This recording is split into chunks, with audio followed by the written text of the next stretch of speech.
Disebutkan di dalam riwayat ada seorang laki-laki,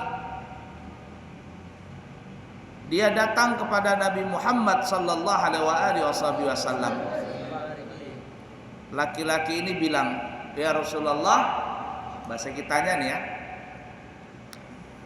"aku siap mengerjakan perintah Allah." Artinya aku bisa salat, puasa, bisa zakat, puasa, semuanya bisa. Larangan Allah semuanya aku akan tinggalkan. Cuman izinkan aku ya Rasulullah, ada satu perbuatan yang tidak bisa aku tinggalkan. Perbuatan apa kata Nabi? Bahasa kitanya nih ya. Kata dia, izinkan saya, kata dia, izinkan dia untuk berzina. Na'udzubillahi min dzalik. Mungkin orang ini tegangan tinggi nih ya. Tegangan tinggi. Jadi jangankan ngelihat perempuan yang muda, melihat nenek-nenek aja tegangan tinggi. Jadi dia minta diizinkan sama Nabi untuk berbuat zina. Sahabat yang di samping Nabi ini, wah ini ya Rasulullah, ini orang munafik ini. Kok berani-beraninya minta izin untuk berzina? Ya Rasul, izinkan kami.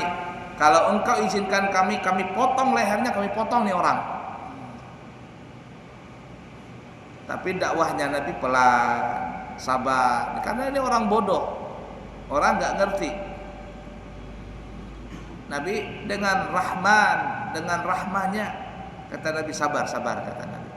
Sahabat yang lain sudah mau bunuh orang ini, berani-beraninya nggak sopan sama Nabi, minta izin untuk berzina. Kata Nabi, tak sini. Lalu Nabi memberikan masukan logika kepada orang ini. Ya fulan, kalau seandainya engkau punya saudari perempuan, punya kakak atau punya adik perempuan, lalu adikmu atau kakakmu yang perempuan itu berzina dengan laki-laki lain, bagaimana perasaanmu? Laki-laki ini bilang, ya Rasul, itu saudariku. Kalau ada yang berani zina dengannya, laki-laki itu akan kubunuh. Kata Rasul, begitu juga. Bisa jadi perempuan yang berzina denganmu itu, dia punya saudara laki-laki. Tentu dia akan marah, sebagaimana engkau marah kepada saudarimu dan laki-laki yang telah berzina dengannya. Masuk sudah ini satu. Lalu Rasul berkata lagi, ya fulan, bagaimana kalau seandainya istrimu berselingkuh dengan laki-laki lain? Bagaimana pendapatmu? Ya Rasul, kalau ada seorang istri berselingkuh, maka laki-lakinya aku bunuh. Nah itu marah dia. Kata Rasul, begitu juga. Bisa jadi seorang perempuan yang berzinah denganmu, dia mungkin juga punya suami. Tentu suaminya akan marah kepadamu juga. Bahkan mungkin kamu akan dibunuhnya. Masuk juga logika nih. Dua nih, masuk logika. Lalu Nabi berkata, ya fulan, bagaimana kalau seandainya engkau punya anak perempuan yang kau sayangi, darah dagingmu, lalu anak perempuan itu berzina dengan laki-laki lain, bagaimana pendapatmu? Ya Rasul, itu darah dagingku. Apabila ada orang yang berzina dengan dia, orangnya aku bunuh. Nah begitu juga kata Nabi, bisa jadi perempuan yang berzina denganmu, dia juga mempunyai seorang ayah, dia juga mempunyai seorang bapak. Tentunya bapaknya atau ayahnya akan marah kepadamu. Masuk juga nih otaknya. Lalu kata Rasul, ya fulan, bagaimana kalau seandainya engkau punya ibu, darah dagingmu bersangkut paut dengan darah daging ibumu, lalu ibumu itu berzina dengan laki-laki lain, bagaimana pendapatmu? Orang ini bilang, ya Rasul, ibuku kalau ada yang berzina dengannya, orangnya akan kubunuh, kucincang bahasa kitanya. Nah kata Nabi, bisa jadi perempuan yang berzina denganmu, dia juga bisa jadi punya seorang anak.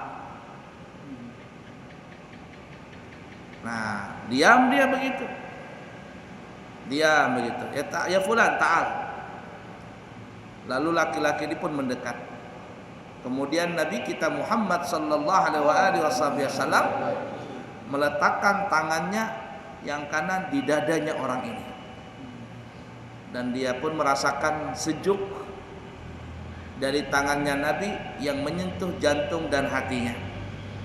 Lalu Nabi pun membacakan meruqyah orang ini.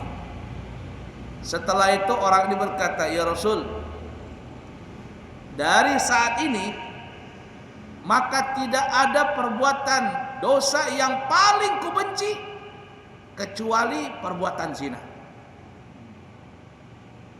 Nah itu Nabi bisa mencabut tadi itu, begitu. Dia bilang dalam riwayat yang lain, sebelum Nabi meletakkan tangannya di dadaku, tidak ada perbuatan maksiat yang paling dia sukai kecuali zina.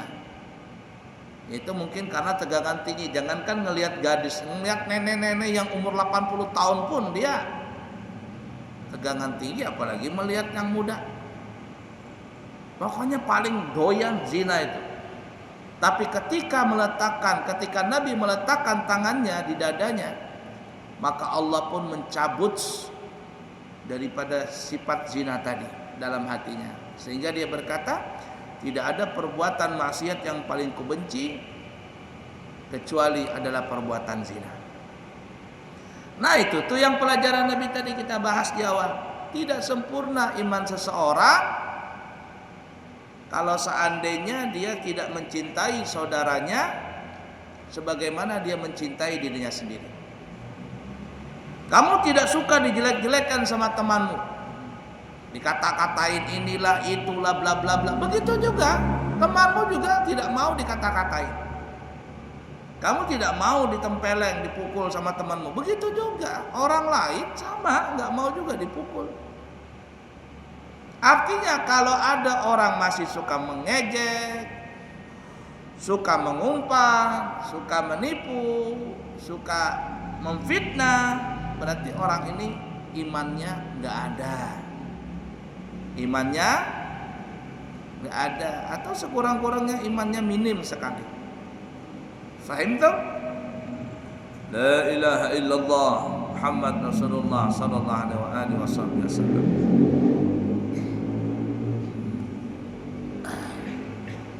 Di dalam riwayat yang lain kita pernah bahas di sini ya tentang hadis hijrah. Al-muslimuna man salimal muslimuna min lisanihi wa yadihi. Seorang muslim sejati itu adalah tangannya, lisannya terjaga untuk muslim yang lain. Maksudnya apa ya? Seorang muslim yang benar, yang baik itu dia menjaga lidahnya, menjaga perbuatannya dari menyakiti orang lain. Nah itu tuh. Jadi kalau ada orang yang suka mulutnya nggak bisa dijaga, ucapannya nggak bisa dijaga, menggibah, memfitnah, menyebarkan berita bohong, dia bukan muslim. Tidak muslim sempurna itu. Atau perbuatannya suka menyakiti orang lain, mengurangi timbangan, takaran, ukuran, suka menipu, suka macam-macam lah. Lisan dan perbuatan ini. Asal katanya kan tangan, maksudnya tangan ini perbuatan.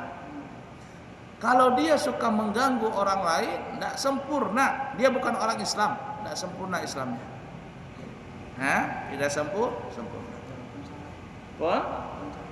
Walaupun sholat, ya tadi hanya mengerjakan saja, bukan menegakkan. Tidak sempurna Islamnya, tidak sempurna imannya, tidak sempurna muslimnya. La ilaha illallah Muhammad Rasulullah sallallahu alaihi wasallam. Oleh karenanya sebagian guru itu mereka nggak mau, bukan nggak mau ya, jarang berkumpul lawan orang tuh jarang. Kecuali memang ada perlunya, ada hajatnya, sudah. Kalau tidak ada perlu, mereka tinggal di rumah saja. Kenapa? Karena khawatir kalau di jalan kumpul, namanya kumpul, terkadang itu kita nggak sengaja, ya nggak sengaja bicara, nggak sengaja perilaku dan lain sebagainya. Itu yang jadi repot.